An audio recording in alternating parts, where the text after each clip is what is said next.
Hello,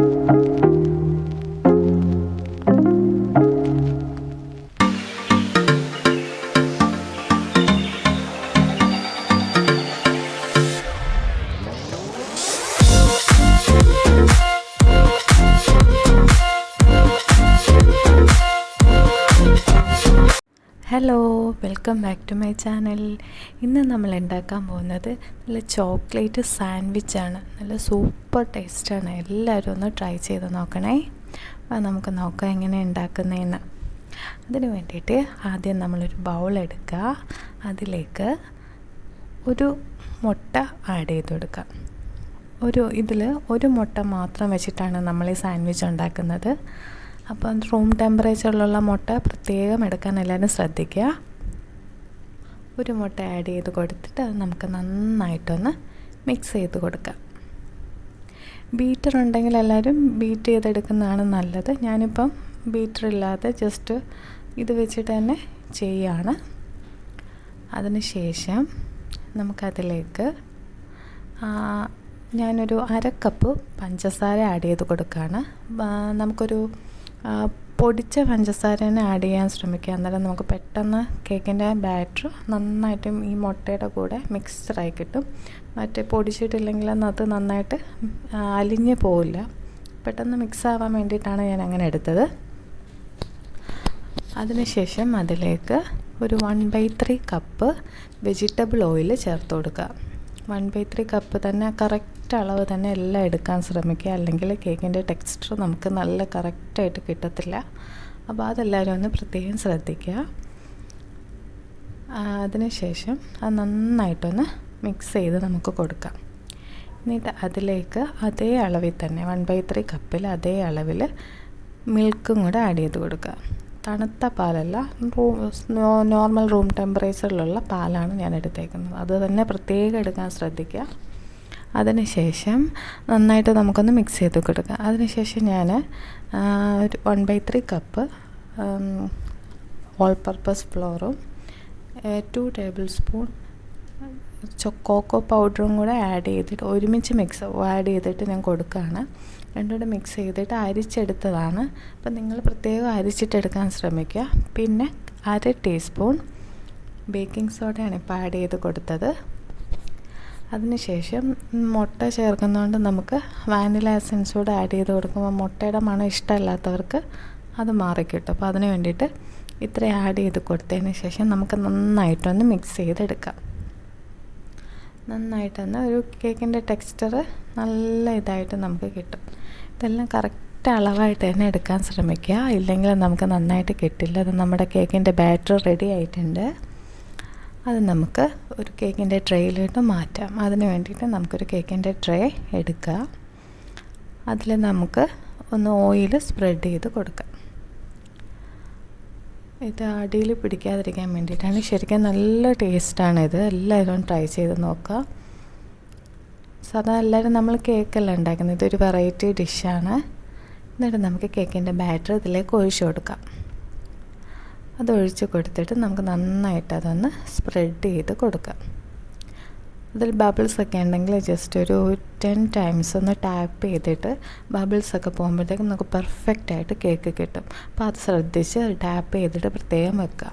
എന്നിട്ട് ഞാൻ ഒരു 10 മിനിറ്റ് ബേക്ക് ചെയ്യാനായിട്ട് വെക്കുകയാണ്. പ്രീ ഹീറ്റ് ചെയ്ത ഓവനിൽ 160 ഡിഗ്രിയിൽ 5 മിനിറ്റ്സ്. അതിനുശേഷം നമ്മളിതിലേക്ക് ഒരു വിപ്പിംഗ് ക്രീം ആഡ് ചെയ്യുന്നുണ്ട്. അപ്പോൾ അതിന് വേണ്ടിയിട്ട് ഞാൻ ഒരു ചെറിയ പാക്കറ്റിൻ്റെ വിപ്പിംഗ് ക്രീമാണ് എടുത്തേക്കുന്നത്. അതിൻ്റെ ഒരു പൗഡറാണ്. ആ പൗഡർ വെച്ചിട്ട് നമുക്ക് വിപ്പിംഗ് ക്രീം ഉണ്ടാക്കിയെടുക്കാം. അതെല്ലാവർക്കും അറിയുന്നതാണെന്ന് വിചാരിക്കണം. വിപ്പിംഗ് ക്രീം ആഡ് ചെയ്യുമ്പോഴത്തേക്കും ശരിക്കും നല്ല ടേസ്റ്റാണ് വിപ്പിംഗ് ക്രീമിന്. എനിക്ക് ഭയങ്കര ഇഷ്ടമാണ്.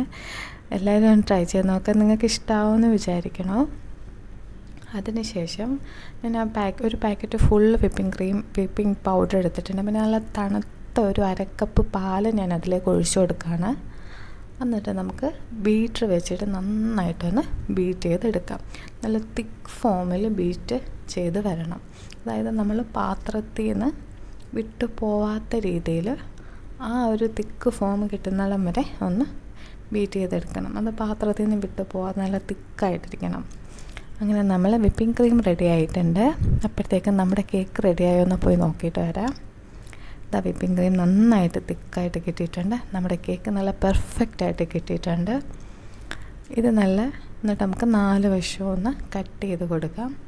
എന്നിട്ട് നമുക്ക് എല്ലാം പതിയെ ചെയ്യണം, ഇല്ലെങ്കിൽ കേക്കിൻ്റെ നല്ല തിക്കായിട്ടുള്ള നല്ല കേക്കല്ല. ഞാനിങ്ങനെ സാൻഡ്വിച്ച് ഉണ്ടാക്കാൻ വേണ്ടിയിട്ട് ചെറിയ ലൈറ്റായിട്ടുള്ള രീതിയിൽ നിൽക്കുന്ന ഒരു കേക്കാണ്. അപ്പം നമുക്ക് പൊടിഞ്ഞ് പോകാതെ ശ്രദ്ധിച്ച് പ്രത്യേകം എടുക്കണം. അങ്ങനെ നമ്മളെ കേക്ക് നല്ല പെർഫെക്റ്റായിട്ട് കിട്ടിയിട്ടുണ്ട്. നല്ല തിന്ന് സൈസാണ്. അപ്പം നമുക്ക് സാൻഡ്വിച്ചിനെ കട്ട് ചെയ്യുമ്പോൾ എളുപ്പമല്ലേ, അതിന് വേണ്ടിയിട്ട്. എന്നിട്ട് നമുക്കിതൊന്ന് തിരിച്ചിട്ട് കൊടുക്കാം അതിലേക്ക്. എന്നിട്ട് നമുക്ക് ആ ഒരു പെർഫെക്റ്റ് ഒരു ഷേപ്പ് കിട്ടാൻ വേണ്ടിയിട്ട് 4 സൈഡും നമുക്കൊന്ന് കട്ട് ചെയ്ത് കൊടുക്കാം.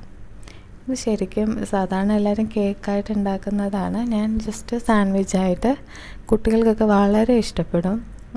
നമ്മൾ വെളിയിൽ നിന്ന് വാങ്ങിച്ച് ക്രീമൊക്കെ കൊടുക്കുന്നതിലും നല്ലത് വീട്ടിൽ തന്നെ ഉണ്ടാക്കി കൊടുക്കുമ്പം കുട്ടികൾക്കും അതൊരു ഹെൽത്തിയാണ്. എല്ലാവരും ഒന്ന് ട്രൈ ചെയ്ത് നോക്കണം. നല്ല സൂപ്പർ ടേസ്റ്റാണ്. കൊക്കോ പൗഡറൂടെ ആഡ് ചെയ്യുമ്പോഴത്തേക്കും നല്ലൊരു ചോക്ലേറ്റ് ഫ്ലേവറൂടെ കിട്ടുമ്പോൾ നല്ല അടിപൊളി ടേസ്റ്റാണ്. പെട്ടെന്ന് നമുക്ക് ഉണ്ടാക്കാനും പറ്റും. അതുകൊണ്ട് എല്ലാവരും ഒന്ന് ട്രൈ ചെയ്ത് നോക്കുക. എന്നിട്ട് നമുക്ക് അങ്ങനെ 4 വശവും നമ്മൾ ക്ലിയറായിട്ട് കട്ട് ചെയ്തെടുത്തിട്ടുണ്ട്. എന്നിട്ട് നമുക്ക് നടുക്കൂടെ സ്പ്രെഡ് ഒന്ന് കട്ട് ചെയ്തെടുക്കാം. അതായത് നമ്മൾ സാൻഡ്വിച്ചിൻ്റെ ഷേപ്പിലാണ് കട്ട് ചെയ്യാൻ ഉദ്ദേശിച്ചത്, പക്ഷേ ഞാനിപ്പോൾ സ്ക്വയറായിട്ടാണ് കട്ട് ചെയ്യുന്നത്. അതിന് വേണ്ടിയിട്ട് നമുക്ക് നടുക്കൂടെ കട്ട് ചെയ്തതിന് ശേഷം നമ്മൾ വിപ്പ് ചെയ്ത് വെച്ച ക്രീം ഒരു സ്ഥലത്ത് മാത്രം നമുക്കൊന്ന് സ്പ്രെഡ് ചെയ്ത് കൊടുക്കാം. നമ്മുടെ വിപ്പിംഗ് ക്രീം എടുത്തിട്ട് ഒരൊറ്റ പ്ലേസിൽ മാത്രം നമുക്കൊന്ന് സ്പ്രെഡ് ചെയ്ത് വെക്കാം. ശരിക്കും വിപ്പിംഗ് ക്രീമും കൂടെ ആഡ് ചെയ്യുമ്പോഴത്തേക്കും നല്ല ടേസ്റ്റാണ്. നല്ല ടേസ്റ്റുള്ള വിപ്പിംഗ് പൗഡർ തന്നെ യൂസ് ചെയ്യാൻ ശ്രമിക്കുക. അപ്പം നമുക്ക് ഇതിൻ്റെ കൂടെ കഴിക്കുമ്പോഴത്തേക്കും നല്ല ടേസ്റ്റ് ഫീൽ ചെയ്യും. അപ്പം നമ്മൾ വിപ്പിംഗ് ക്രീം ഒറ്റ പ്ലേസിൽ മാത്രം നമ്മളൊന്ന് സ്പ്രെഡ് ചെയ്ത് കൊടുക്കുകയാണ്. നന്നായിട്ട് സ്പ്രെഡ് ചെയ്തതിന് ശേഷം നമ്മൾ റിമൈനിങ് ആയിട്ടുള്ള ആ കേക്കിൻ്റെ പീസ് എടുത്തിട്ട് അതിൻ്റെ മുകളിലോട്ട് വെച്ചിട്ട് നല്ലതായിട്ടൊന്ന് നമുക്ക് സൈഡെല്ലാം വിപ്പിംഗ് ക്രീമിൻ്റെ ജസ്റ്റ് നമുക്കൊന്ന് ഷേപ്പ് ചെയ്തിങ്ങനെ നൈഫ് വെച്ചിട്ട് തന്നെ നല്ലതായിട്ടൊന്ന് ഷേപ്പ് ചെയ്ത് കൊടുക്കുക. എന്നിട്ട് നമുക്കൊരു അരമണിക്കൂർ ഫ്രിഡ്ജിലൊന്ന് സെറ്റ് ചെയ്യാൻ വെക്കണം. അപ്പോൾ വിപ്പിംഗ് ക്രീം നല്ല സെറ്റായിട്ട് കിട്ടും. അരമണിക്കൂർ നമുക്ക് ഫ്രിഡ്ജിൽ വെച്ചിട്ട് അതിന് ശേഷം വേണം കട്ട് ചെയ്യാൻ. ഇല്ലെങ്കിൽ വിപ്പിംഗ് ക്രീം നമ്മൾ കട്ട് ചെയ്യുമ്പോൾ തന്നെ സൈഡിലിങ്ങനെ വരും. അത് കാരണം അരമണിക്കൂറിന് ശേഷം മാത്രമേ കട്ട് ചെയ്യാൻ പാടുള്ളൂ. അപ്പോൾ നല്ല പെർഫെക്റ്റായിട്ട് കിട്ടും. ഞാൻ കട്ട് ചെയ്ത വീഡിയോ എടുത്തില്ല, ഓഡിയോ റെക്കോർഡ് ആയില്ല, അത് കാരണം സോറി. അപ്പം ഞാൻ കട്ട് ചെയ്തതിന് ശേഷം ഒരു പ്ലേറ്റിലോട്ട് മാറ്റാണ്. നല്ല സൂപ്പറായിട്ട് കിട്ടിയിട്ടുണ്ട്.